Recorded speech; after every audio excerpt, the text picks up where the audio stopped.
नमः परमहंसाय स्वादितचरणकमलचिन्मकरन्दाय भक्तजनमानसनिवासाय श्रीरामचन्द्राय नमः।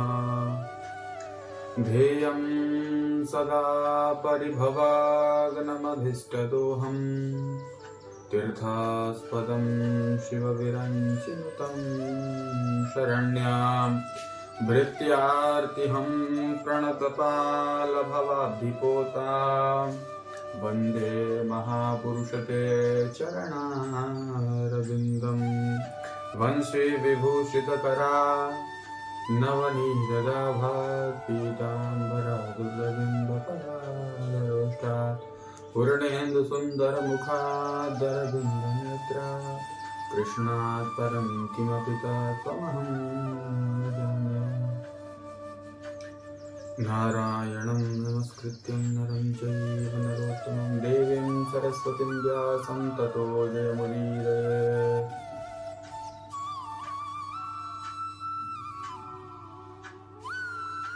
श्री राम। आज हम सभी यहाँ ठाकुर जी के चरणों में श्रीमद् भागवती ज्ञान रूपी गंगा में अवगाहन करने के लिए हम सभी यहाँ विराजमान हैं। जो भी हमारी YouTube फैमिली है, इस YouTube चैनल के माध्यम से हम आप सभी तक ये ज्ञान रूपी जो गंगा है वो आप सभी तक पहुँचा रहे हैं और आप सभी इस पावन गंगा में, ज्ञान रूपी गंगा में अवगाहन करके, गोता लगा करके अपने आप को कृत्यार्थ करें। श्री ठाकुर जी के चरणों में बारंबार प्रणाम करते हुए आइए हम सभी भगवान नारायण के चरणों में, ठाकुर जी के चरणों में प्रणाम करते हुए श्रीमद् भागवत महापुराण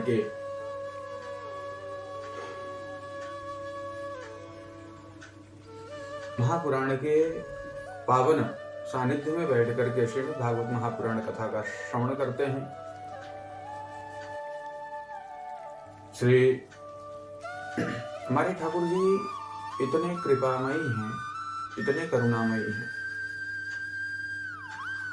कि इनकी शरण में बैठने वाला व्यक्ति भी कभी परेशान नहीं हो सकता, क्योंकि दुनिया में जिसको कहीं सुकून नहीं मिलता, जिसको कहीं शांति नहीं मिलती, वह ठाकुर जी के चरणों में शांति मिलती है। और जीवन का आनंद जो होता है वो ठाकुर जी के कथाओं में है। जब व्यक्ति ठाकुर जी की कथाओं को श्रवण करने की कोशिश करता है, जब वह ठाकुर जी की कथाओं को सुनता है, तो उसके मन, तन, वाणी हर प्रकार से आनंद ही आनंद नजर आता है। क्योंकि ठाकुर जी हमारे ऐसे हैं, हमारे ठाकुर जी की कृपा ऐसी है जो हम सभी पे जब बनती है तो सिर्फ आनंद ही आनंद होता है। श्री हम सभी एक बार पुनः श्री राधा कृष्ण लाल के चरणों में बारंबार प्रणाम करते हुए श्रीमद् भागवत महापुराण में प्रवेश करते हैं। श्रीमद् भागवत क्या है? भागवत के सर्वप्रथम जब हम प्रवेश करते हैं तो उसमें बताया जाता है कि श्रीमद् भागवत महापुराण के बारे में कहते हैं महात्म्य। सर्वप्रथम 6 अध्याय का इसमें महात्म्य लिखा हुआ है। उन 6 अध्याय में महात्म्य का अर्थ क्या होता है? महात्म्य का अर्थ होता है महत्व। और किस चीज का महत्व? किसी भी वस्तु, किसी भी चीज, किसी भी पुराण, किसी भी पुस्तक को आप जब उठाएंगे तो प्रथम ही 2 पन्ने में, एक पन्ने में या एक पंक्ति में उसके विषय के बारे में बताया गया होगा कि इस पुस्तक में इस वस्तु की विशेषता क्या है। उसी को कहते हैं महात्म्य। उसके बारे में जानना वही है महात्म्य। और हमारे ठाकुर जी के बारे में, श्रीमद् भागवत महापुराण के बारे में जानना है तो महात्म्य है। हम सभी प्रवेश करते हैं। देखिए, श्रीमद् भागवत जो है, ये भागवत का अर्थ क्या है? कहते हैं भ से भक्ति, ग से ज्ञान, व से वैराग्य और त से त्याग। ये 4 शब्द से मिलकर के भागवत बना हुआ है। भक्ति, ज्ञान, वैराग्य और त्याग, इन चारों चीजों का जिसमें समावेश हो, ऐसा महापुराण है श्रीमद् भागवत। और कहते हैं भगवता प्रोक्तम इति भागवतम, भगवान के मुखारविंद से जो निकला हुआ है वही है भागवत। भगवान ने जो कहा है वही भागवत है। आइए हम सभी मिल करके भगवान के चरणों में बारंबार प्रणाम करते हुए महात्म्य में प्रवेश करेंगे। महात्म्य के प्रथम अध्याय के प्रथम श्लोक के बारे में जानेंगे। किसी भी पुस्तक, चीज, वस्तु, व्यक्ति के बारे में यदि आप न जाने तो उस व्यक्ति के बारे में आप अनभिज्ञ रहेंगे। किसी पुस्तक के बारे में, क्योंकि पुस्तक के ऊपर लिखे हुए चीज को पढ़ करके आप नहीं जान सकते कि पुस्तक में क्या चीज है। इसी प्रकार से श्रीमद् भागवत के महात्म्य को पढ़ करके हम जानेंगे कि श्रीमद् भागवत की कथा क्या कराती है, क्या करती है। हम सभी इस चीज को श्रवण करेंगे तो इसका क्या लाभ है। जब हम श्रीमद् भागवत महात्म्य के कथा में प्रवेश करते हैं, प्रथम अध्याय का प्रथम श्लोक आप सभी हमारे साथ दोहराइएगा। सच्चिदानंद रूपाय विश्वोत्पत्त्यादि हेतवे तापत्रय विनाशाय श्री कृष्णाय वयं नमः। कहते हैं प्रथम ही श्लोक में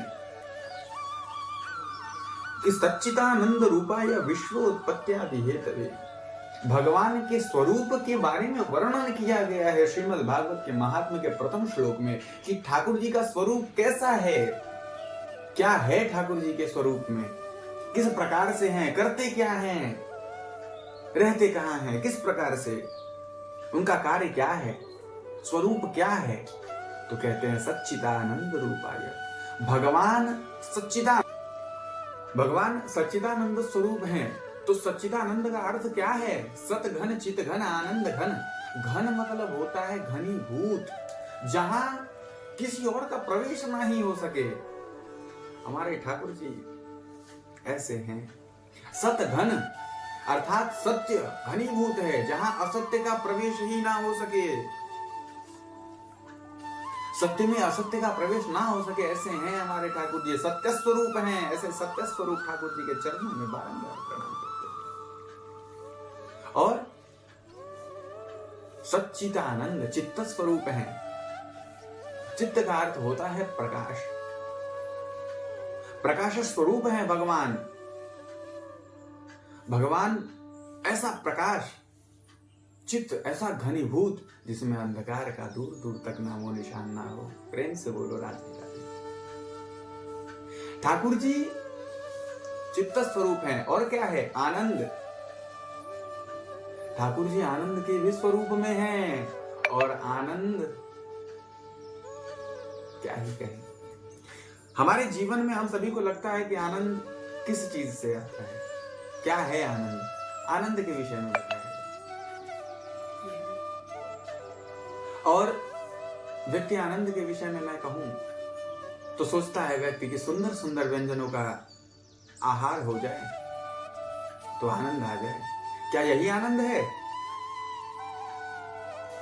सुंदर मखमली गद्दा लगा हो और उस पे सोने का अवसर मिल जाए, क्या ये आनंद है?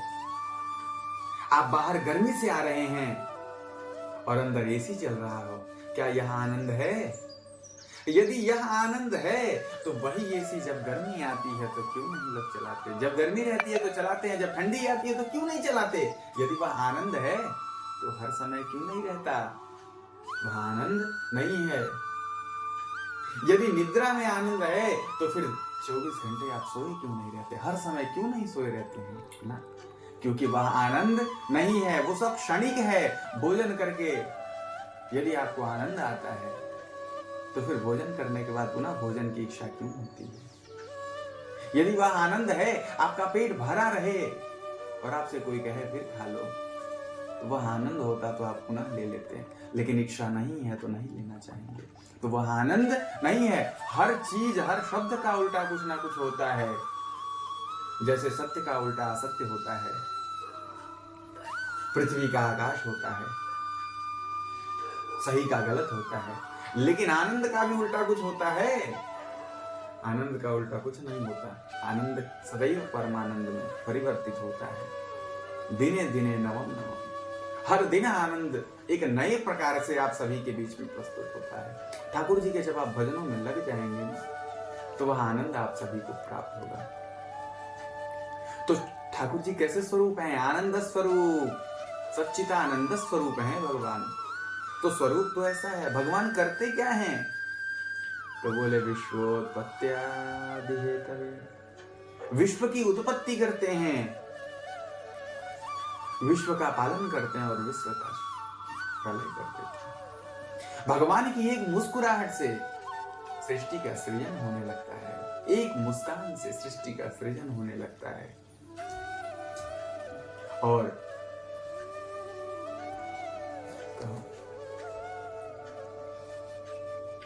तो भगवान आनंद स्वरूप है। ऐसे सच्चिदानंद स्वरूप भगवान के चरणों में बारंबार प्रणाम करते हैं। तो क्या करते हैं? विश्वोत्पत्ति आदि है। तो अभी मैंने आपको बताया कुछ एक क्षण पहले, विश्व की उत्पत्ति करते हैं। एक मुस्कान, एक भगवान की एक मुस्कान से ही सृष्टि का सृजन होता है। भगवान प्रेम से देखते हैं तो सृष्टि का पालन होता है, और भगवान की भ्रिकुटी टेढ़ी होती है तो सृष्टि का प्रलय हो जाता है।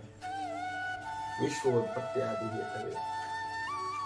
तो ये ठाकुर जी की जो कथा है, इससे क्या होता है, हमारा क्या लाभ है? तो कहते हैं तापत्रय विनाशाय, तीनों तापों का नाश होता है। तो कौन कौन से ताप? दैहिक, दैविक, भौतिक ताप।